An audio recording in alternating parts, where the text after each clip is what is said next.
One nation bound in freedom, peace and unity reads the last line of Nigeria's anthem. Now, freedom, peace and unity, core features in nation building and important values that must accompany the growth of any country, have seen their reversal become sordid realities for some in Nigeria in the last few years. Those keywords are not what many Nigerians can vouch for as the country approaches its 61st independence anniversary. Steeped in a rich history of diversity and material blessings, human qualities and vast lands, Nigeria is becoming a shadow of its old boisterous, brilliant and bright self. At 61, there is a lot to a nation and there's a lot to Nigeria. What has the journey been like and how did we get here? That's our focus today and all week as Nigeria enters its 61st anniversary. Welcome to VSA. I'm Sulaiman.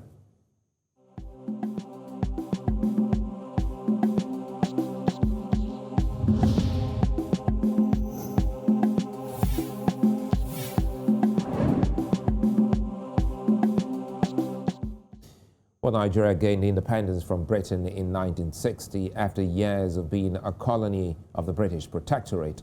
Nigerians cheered and celebrated at the time as it was thought that the country's fate is finally in its hands. A history of coups, a history of war. Its cracks, its imprints, its ruins are still hovering over Nigeria. Unity is preached at every turn and one as is the value many push for, but old flames are yet to die. At every point they get fanned, they burn again. There are, however, tons of positives to note. Nigeria's unity has been special, unique in its way and global in recognition. It's been a long journey of ups and downs, highs and lows, victories and defeats, gains and losses. And at 61, it's good to see how far the country has come. Joining me to look at this is Dr. Samson Osagie, a legal practitioner and a former lawmaker, together with barrister Mohammed Bashir Badr, who is also a lecturer, Faculty of Law, Nigeria Police Academy, Wudil, Kano.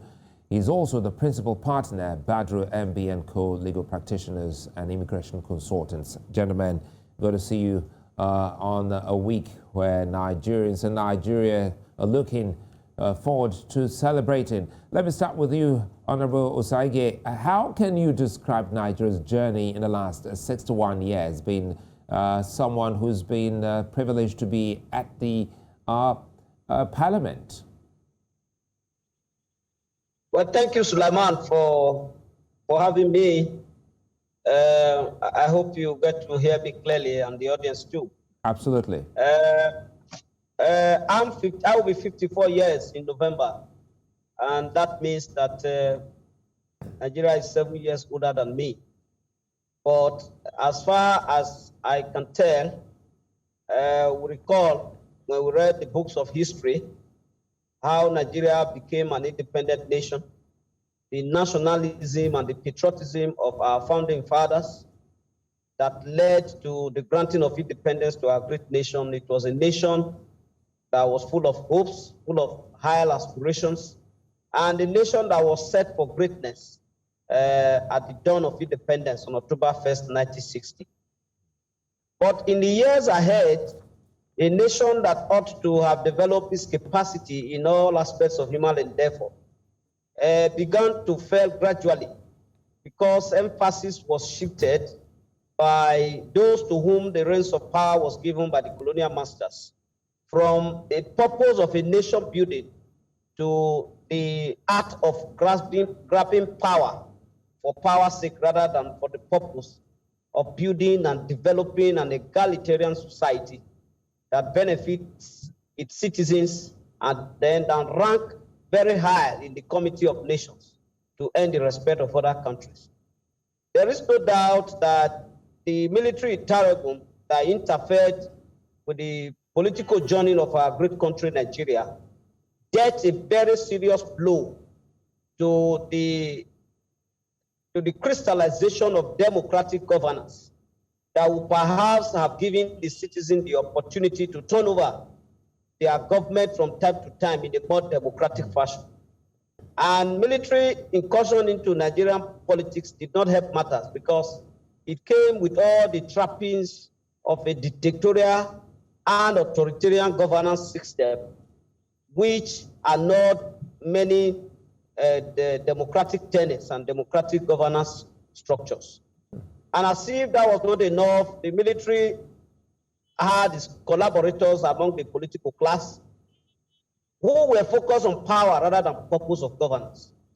And today, the Fourth Republic running, we are grappling with the lack of planning and a foundation that is shaking, for which we have not been able to erect a superstructure that can host a nation built on justice, fairness, and a solid economic foundation that will guarantee the people of this country what you can call an egalitarian living, a lifestyle that determines how a people happiness are measured in terms of human development index. Today, the journey has been most crooked. Journey to nationhood at 61 has been very crooked, has been rough for the citizenry, economically, socially, and politically. While the Civil War did not also help matters along the line, but we have in a way continued to remain in a war situation.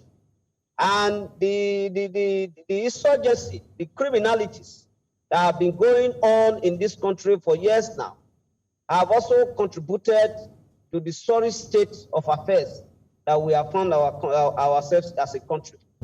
So to cut the long story short, because this program is not going to be enough for us to have a step-by-step analysis of Nigeria's journey.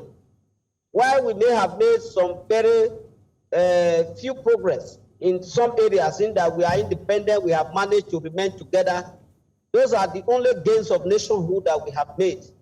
We have not been able to make substantial progress in terms of economic and social development that should have put the country in the proper place to which it belongs among the community of nations, especially within the African continent. Let me quickly comment here now, Honorable Osagie, because you've said so much, but again, you've also highlighted something here about the program. Really, Nigeria's journey so far can be highlighted on the show today. But again, we'll see how much we can take today and also continue all through the month of October. But again, you spoke about politics, security, economic. Let me quickly bring in Bashir Badr here.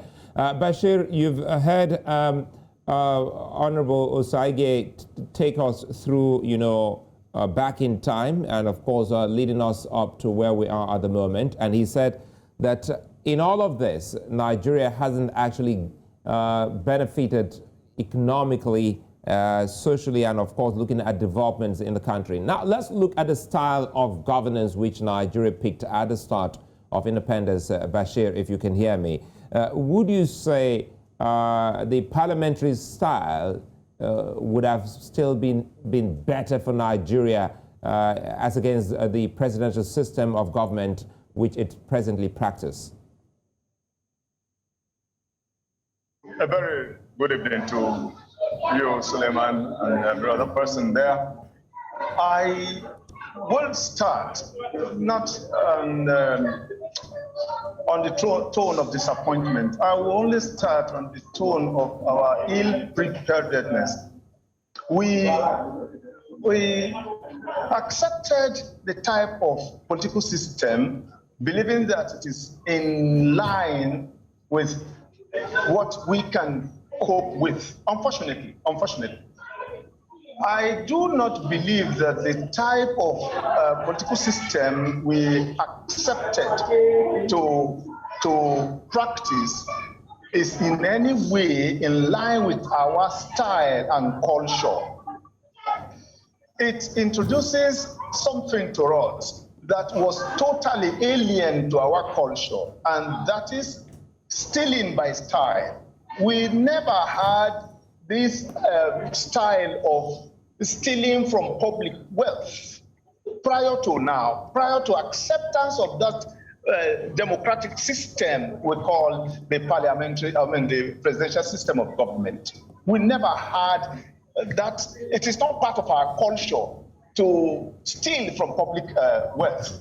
In our culture as an African, in our culture as a Nigerian, we have this respect for whatever belongs to the majority. And we want to contribute to the cause of the majority for the development of our community. But that system, unfortunately, taught us how to steal, how to lie, how to now suppress, because we are favored. Anybody in the old system, African traditional system of leadership, any ruler then is always deemed as a servant, and he sees himself as one. But unfortunately, when the system came on board, it came like a system without accountability. So everybody who found himself there began to behave as if nobody will question me, because those who were there at the initial stage, who took the government at independence from the colonial masters, also lived a little with the colonial masters and saw how the colonial masters are stealing. They are stealing with style, and nobody was questioning their act of stealing. Though the colonial masters were doing certain things that the public can see,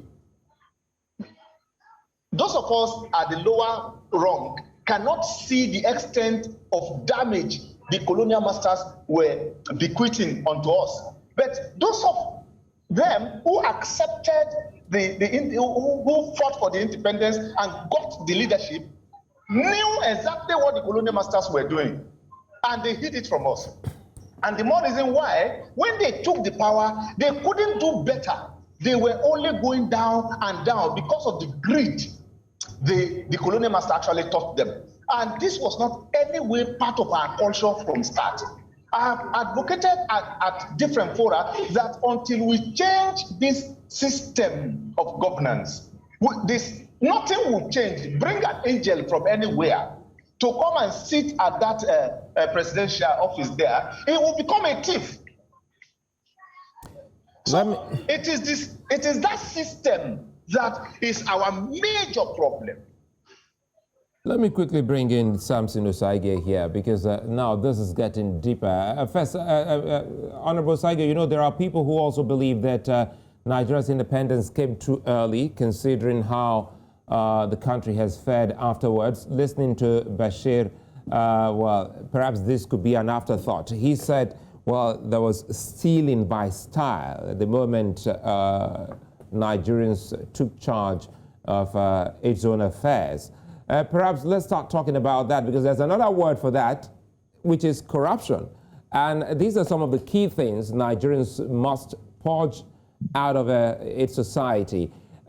Do you share the same line of thoughts with Bashir, who believes that corruption was responsible for where we are at the moment since after independence?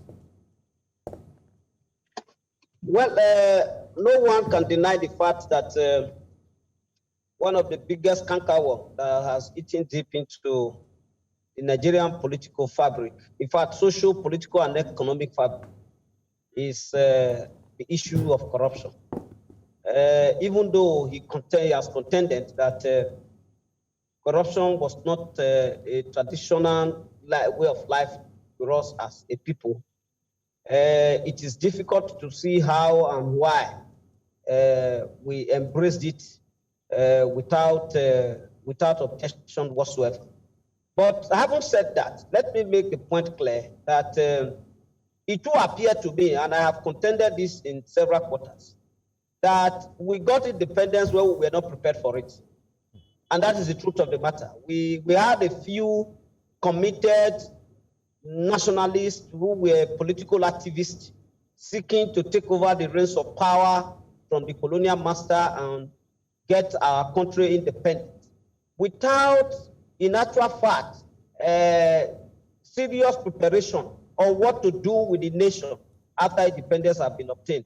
And that is why, if you read history very well, you will find out that After independence, it was difficult for the foremost nationalists of our country to have a consensus as to how governance structure should be put in place.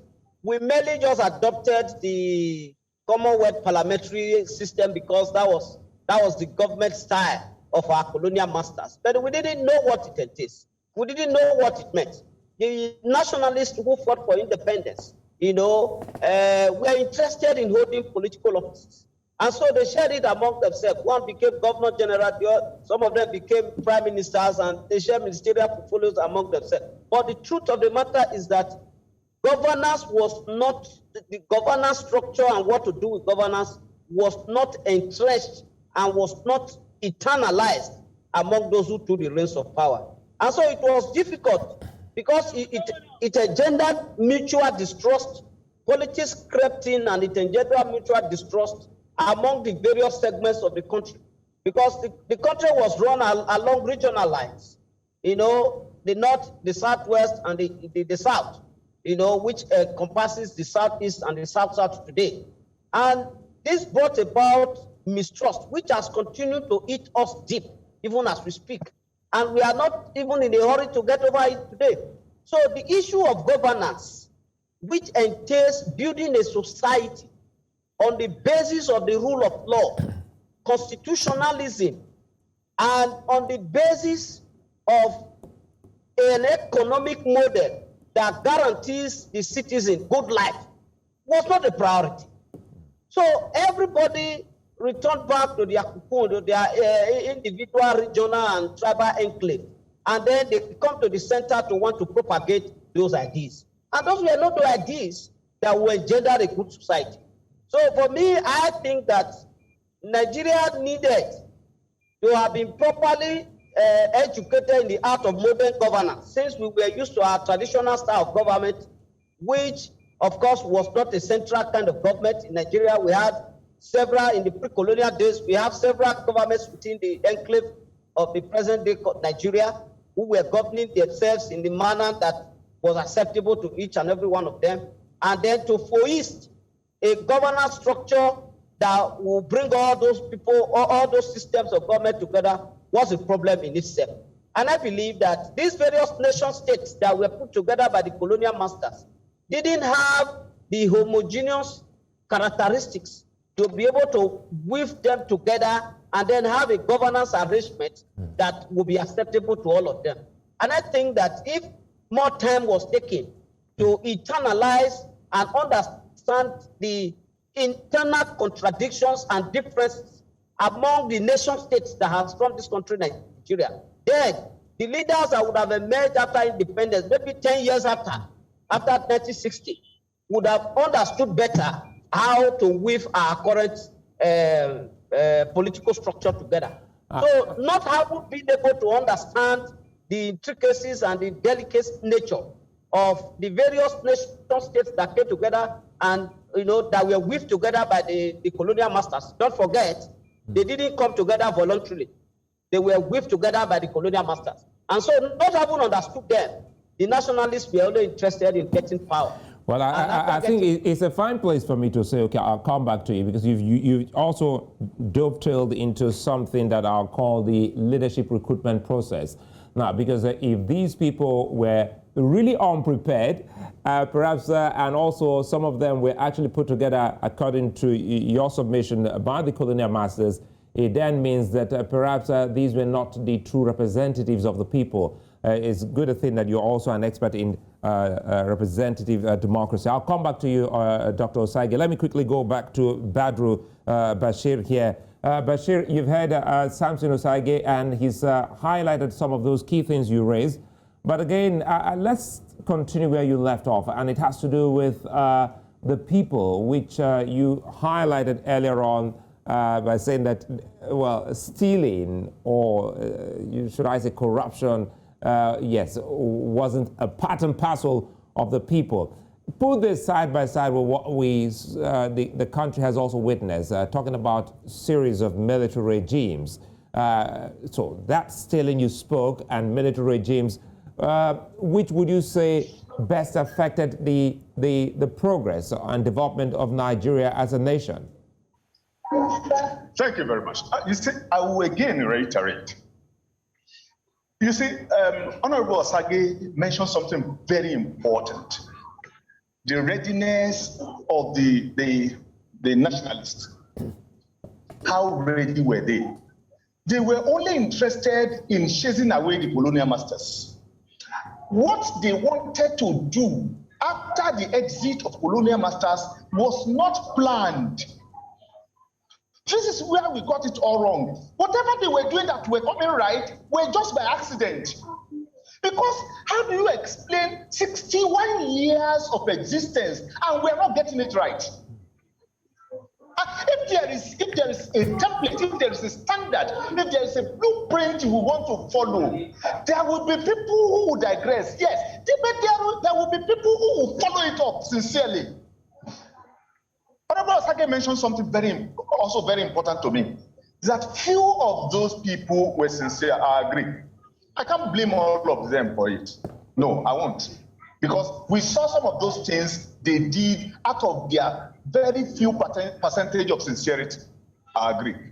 But all I'm saying very sincerely, most of the times we would Nigerians, if the military has not seen what these politicians are doing, they won't be eager to take over power. We're all political animals. We're all greedy. Just opportunity is what we are looking at or looking for. The moment we get one, forget about that righteousness anybody is going to start professing. It's a lie. It's a lie. So this killing by style was learned from the colonial masters. And few of the nationalists we understand is equally not sincere. Everybody was concerned about, okay, what will I get as soon as this thing becomes mine or becomes ours? This is not the nation we want to have. Yes, the situation became worsened. So it goes back, allow me to bring this in quickly here, Dr. Bashir. It goes back again to those who started. Now, perhaps you said some of these nationalists aren't sincere. It then means the word nationalists perhaps shouldn't be for some of these people who were out there for their own selfish interest. So let us in on what exactly Nigeria went through at that point in time. Some of the founding fathers of our, nation who, steered the ship of development after the colonialists left. Would you say, yes, even though some were unprepared, as highlighted by both of you, did they have the requisite experience also in terms of education and politics to drive the course of the nation? You see, that you are educated does not say you are politically educated. All they were trying to do is to imitate what they do in the UK, what they do in the US. No, that is not our culture. They are not grounded in our cultural orientation to, okay, how do we transform our culture to our leadership style? They are not grounded. And that is why they pushed the Obas, the Obis, and the traditional rulers to the background. If they were grounded, yes, they may be grounded in the style of politics the UK wanted them to have, the style of politics the American is preaching. That is not our style. The style of politics practiced in America is their cultural style. The UK, it is their culture. Our culture is not what they gave to us. And that was when they should have sat down and design the Constitution. But the Constitution was just, imagine every day we cry about this Constitution, that it does not represent us. And it is not going to represent us until we come back to think about Africa, think about Nigeria as our own, and begin to implement what is the nature of our culture. In those days when you still, nobody will welcome you. Today we celebrate tips as politicians. What are we talking about? This is not the Nigeria we want for our grandchildren. This is not it. This is my claim. Let me bring in Honorable Osagie. Honorable Osagie, we heard Bashir, and he's still very much on that, cause, and he's also said some of those few things you highlighted. But again, I said I was coming back to you on the leadership recruitment process. He's also said a whole lot about the requisite expertise or knowledge to drive the cause for the people. Tell us, Honorable Osagie, if you will, how the people would have been able to manage or steer the ship of state. Would you say, after the First Republic, Nigeria should have been able to at least learn and unlearn some of those things that were inimical to the progress of the nation? Can you come again, please? Very quickly here, we're looking at the leadership recruitment process of some of the founding fathers and saying that haven't been handpicked, as highlighted by you, by the colonialist, would the country have been able to rewrite that wrong, especially after the first, military coup that, sat the democratically elected government of the people there? Yes, of course. I think what we have basically said today is to lay foundation for the challenges that we are facing today. And the foundation of our nationhood having been found to have been faulty, it became difficult for successive government, military or civilian, to be able to stand on a pedestal that will give the country the kind of leadership that was needed in order for the nation to leapfrog into the Committee of Nations that were properly governed and ran in accordance with the rule of law, with justice, with fairness, and what have you.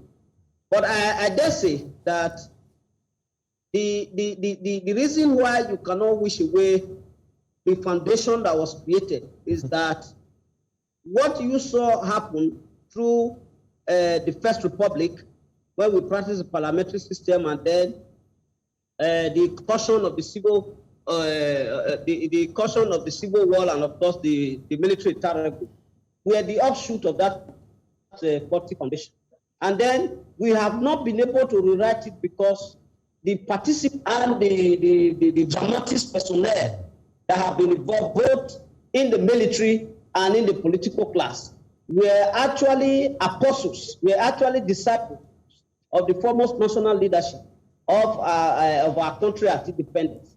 And they also have their own allegiance to their regional leadership that we had at the beginning. Perhaps if this country was not weaved together by the colonial masters at the very beginning, and if the nationalists themselves were allowed to take over their various regions and run them on the basis of what they thought would be for a great nation such as Nigeria, the story could have been different. But the mutual suspicion that arose among the foremost leadership has not left us even as we speak today. The North suspects the South suspects the West suspects the East, and it has continued. And this has been the bane of our leadership challenge even in our country, so that when a man from region A becomes the president, there is every tendency that, why he presides over the till of the nation, then people from his region must be the ones that must call the shot. So we have refused, we have not been able to get a nationalist leadership that sees Nigeria as one and then develop it along that trajectory. So our leadership recruitment process have been impacted very negatively by the perception and the background of those that have held the reins of power in such a way that it has become very difficult to run Nigeria as one country, but rather to run it from the perspective of the ethnic and religious perception of those who attain the level of leadership. So we have a leadership challenge that have continued to beset us.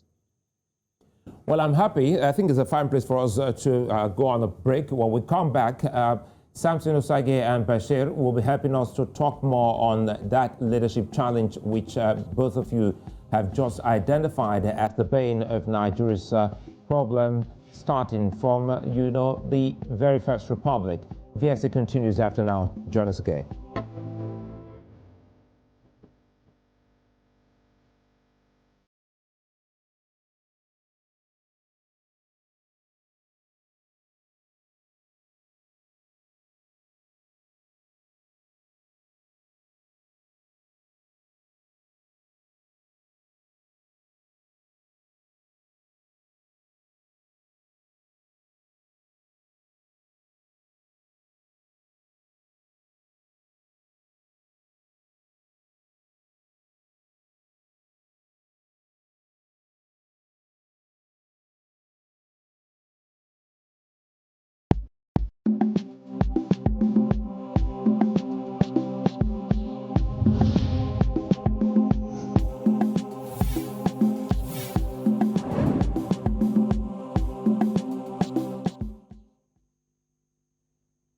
Well, the failure of leadership is rife as Nigerians turn to God. Kidnapping, robbery, and terrorism have become norms in the country. But again, a country blessed as much as Nigeria with human and material resources should be doing better than where Nigeria is at the moment. And debts pile up, unemployment increases, health and education sectors are gasping for breath. A brief history of Nigeria's progress still sees infrastructure as they drive 61 years after our independence. My guests have also identified corruption, which is still the crippling main factor, of the country's development. And for so many years, the problems have also persisted. It's been a torrid journey so far from the start, and the Nigerian vehicle needs a total rebuild and re-engineering. I still have with me Dr. Samson Osagie and Barrister Mohammed Bashir Badr. Gentlemen, thanks for your time. And of course, quickly, let's start talking about some of the key things that can help, change the course. More so that now Nigeria is looking to getting into the general elections in 2023. At 6-1, Nigeria is still talking about leadership crisis in terms of development. Let's come to you, Badr, Bashir. What are those key things you've been able to identify that can help Nigeria, especially in its leadership recruitment process? Is there a better way of picking those to drive the affairs of state? Thank you. You see, I have the following proposals, especially towards the general elections in 2023. We need someone now who will be tasked to tell us what are those things he felt or he knows will be necessary for the development of this country in the next 2 years. Just 2 years. Supposing he's going to spend just 2 years as a leader of this country, what are those things he has in mind to propose to this nation? If we have someone to genuinely redirect the affairs of the civil servants, that is another very dangerous area. I don't want to go to complaints again. I don't want to go to challenges again. I want us to see what we can do for tomorrow. What do we have? We need a leader now, today, who will be prepared to set a blueprint for a new Nigeria, a Nigeria that every Nigerian will be proud of. A new Nigeria that we have, if you want to talk about agriculture, we are blessed with this. If you want to talk about agriculture, any part of the world, people should start pointing. Why don't you just go to Nigeria? Why don't you go to Nigeria? I saw a clip somewhere, somebody was discussing something. He said Africans were not. I think we have a glitch there to that connection. Are looking at wealth. Hello? No, you're back. We lost you for a bit. Go ahead. Okay. I think you can hear me now. Very well. So since Africans were looking at generating wealth, and Africans were not looking at developing skills that will build leadership. When you build leadership, then wealth will follow automatically because you already have the skills to build leadership. Wealth will follow. But what we see today is Africans looking first at wealth and leaders who consume the wealth. And that is exactly our bane until we return to first building our skill. What exactly do we have in our land that can develop us? Rather than looking outside for debt, loan. If we do not stop borrowing, tomorrow our borrowers will just come and take over this country and say, we are done because you can't pay this debt. So we need first a leader that understands. And it is not, I'm not an advocate of, oh, somebody is experienced, oh, somebody is not experienced, oh, no. We have to make our mistakes because we're starting all over. If we do not want to start all over, we'll continue to build the way we are building and it is collapsing upon us. So we need to start all over, particularly from the scratch. Let's have a blueprint of development in phases. First 2 years, second 2 years, and like that. Except we are ready to do that. Then we will just be rigmaroling. When I had people advocating for regional governance, we want to do a state, I said, they are messing up. They are just fooling themselves. Because the same thing that befell this country that they want to separate from is what will befall them because it is the same style they want to go and practice in their places. There is no genuineness in those cries. None. Everybody is only eager. Let's bring in Honorable Osagie here, quickly here. Thanks for your time. Again, I'll come back to you, Bashir. Honorable Osagie, once again, thanks for making it, back home. Because you started this conversation with us while you were still in transit with the family. We appreciate your time for being with us. Now, quickly here, listening to Bashir. Bashir has said quite a lot. And you also alluded to the fact that the immense natural resources in Nigeria are enough to have helped drive, the development of Nigeria. But again, you need managers, in men and women to manage these natural resources of a country as great as Nigeria. Now, let's start talking about how these people can emerge. I know you've been in politics and you're still very much in politics. You started very many years ago while in school. A lot of people still look at handpicking some people to the extent that people don't recognize them within their constituencies. So how can things change, politically speaking, now in Nigeria when we talk about recruiting leaders that will be for the good of the people rather than for the good of self? I think you have to unmute yourself, Dr. Yes, Osagie. thank you very much, Suleiman. The problem with our leadership recruitment process is multifaceted. Multifaceted in the sense that the led themselves, the people themselves, have their challenge in terms of the way and manner they make their choices. Now, I give you some practical instances where people reject capable representatives of the people because some other persons have emerged to give them money. So the people themselves have a lot of role to play in the leadership recruitment process. But now let me make it clear that when we talk about failure of leadership to get our country to where we should be today, we are not talking about the presidency alone of the country. We are not even talking about the governance of the subnational governments or the governors, as it were. We are talking about leadership at every level of our society. Because government cannot be, the direction of a government cannot be determined by just one man who sits as president. He does not have all it takes to determine what happened at other subnational levels.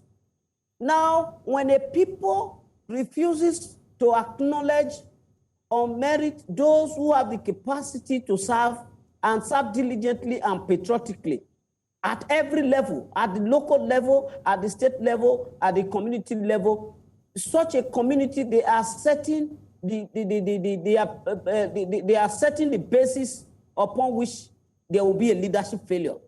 Because there's little or nothing that the man at the helm of affairs, who is the #1 citizen, can actually do if the leadership at all the other levels are not able, to carry through what the right policies and principles should be.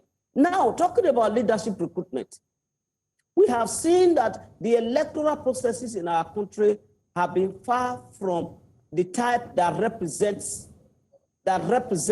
what it should be in terms of being a free, credible processes that will produce leaders that are elected by the people. Even the choices that are made by the people themselves are influenced. So from start to finish, the process of leadership recruitment in our country is compromised. And that is why you see today people are clamoring for electronic transmission of results. That is because it is expected that those results will not be tampered with. But all these are going to be as a result of human actions and human manipulations.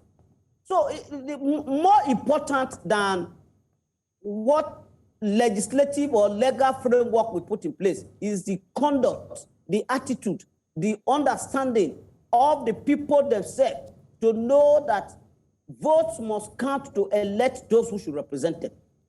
And in electing those who should represent them, what should count is not how much money a particular candidate is able to spend and share to voters on election day, but on the capacity, tested capacity, capability, ability of the persons who are standing for elections.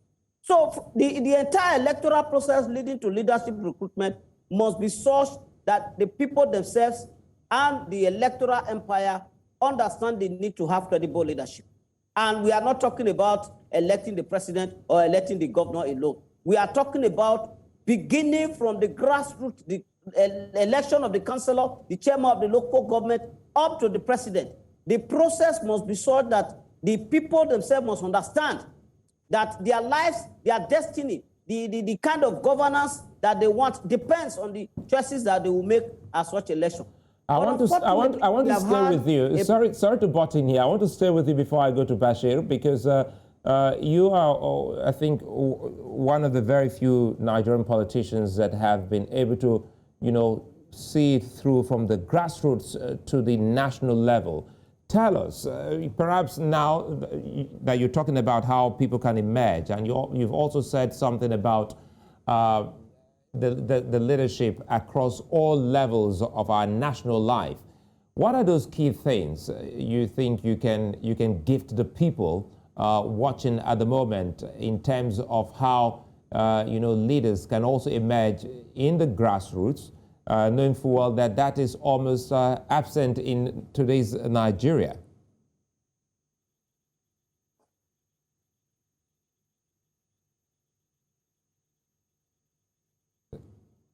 Did you get me, Dr. Osagie?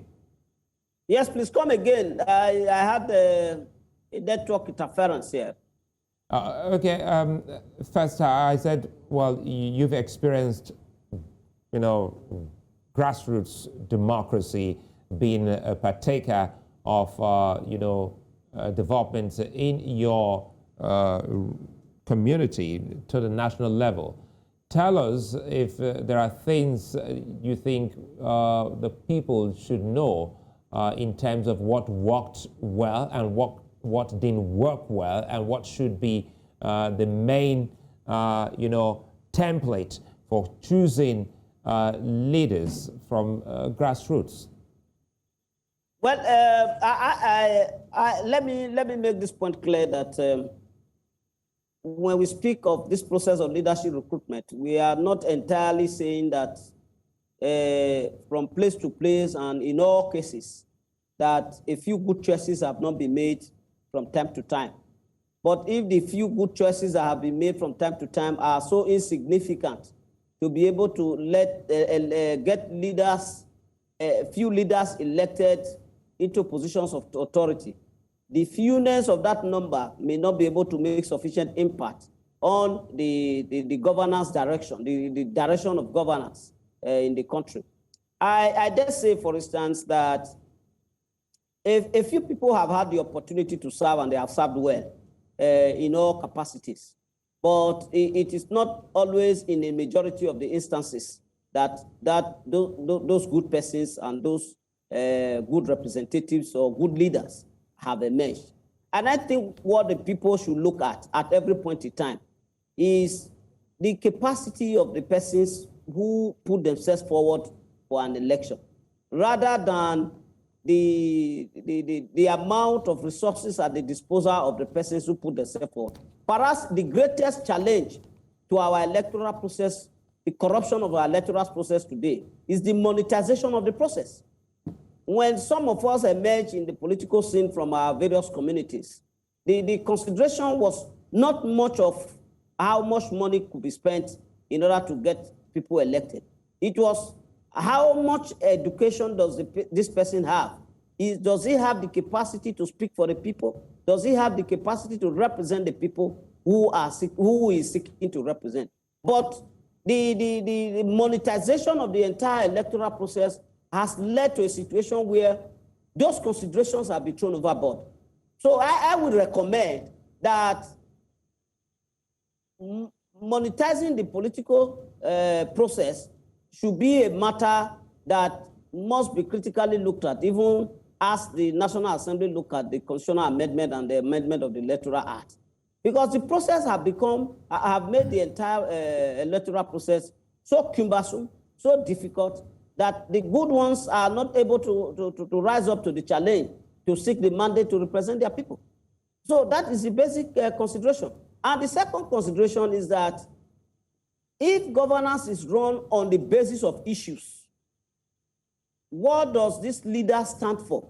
Today, we've had an array of leaders who have come and have gone, or who are still in positions of authority, without the people being in a position to put a finger on what they stand for. What ideology do they profess? Are they people-oriented? Do they hold people views? I mean, people-centric views? Do they hold views that tend to, to promote the welfare of the people? Because these days you find persons come to national television to tell you, for instance, that, for example, medical doctors can go abroad and stay. We don't care. We have enough of them. Those are not the kind of views that public officers who are leaders in their own right ought to express publicly. We must look at persons from the basis of the kind of views they share, from the basis of the kind of things they stand for, not on the basis of how much they have, or on the basis of how much they can spend on election day. Well, you've said it at the start. If we reduce our politics, I think you said it at the start of politics of issues, we are likely going to get persons who have the capacity, the knowledge, and the know-how to be able to go into governance and do what is right. Honorable Osagie, thank you. You said it at the beginning that really, truly, we can't actually wrap up everything. Let me come quickly to Bashir, because this conversation will definitely continue. But again, in trying to draw to a close on today's discourse, does Nigeria, Bashir, please help us here, does Nigeria need a national dialogue to go back to history and have what we call honest, bare conversations about where the nation is coming from and how it can propel us to greatness? Does Nigeria have what? Should Nigeria be going back to discussing whether or not they should have what we call a national dialogue? Okay, good. Thank you very much. We're not, when we're talking about having a dialogue, the national dialogue, it's not the type.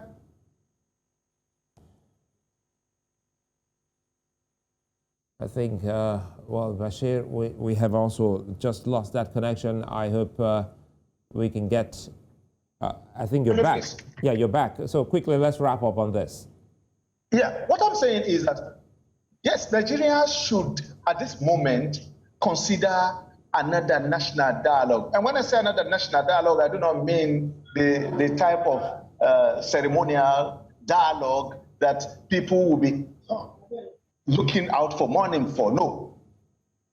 Like Dr. Osagie rightly said, we need to go back to the grassroots. Every home should be prepared to take the fate of this country in its hands. Every individual, everyone should consider himself as a leader and be ready. What if I become the leader of my community, my immediate community today? How do I do it right? It is understanding what to do right that will be the discussion at the national dialogue. Not just about wealth sharing or things that we just come together to window dress. No. Let us have a dialogue about who we are and where we are heading for. Where are we going to? What is the image of this country we are looking at in the few years' time? That is when to start, and that is where to start. Without that, we will continue to do what we are doing and nothing will change. So we need a dialogue within every individual and which we transform into a national dialogue. Thank you.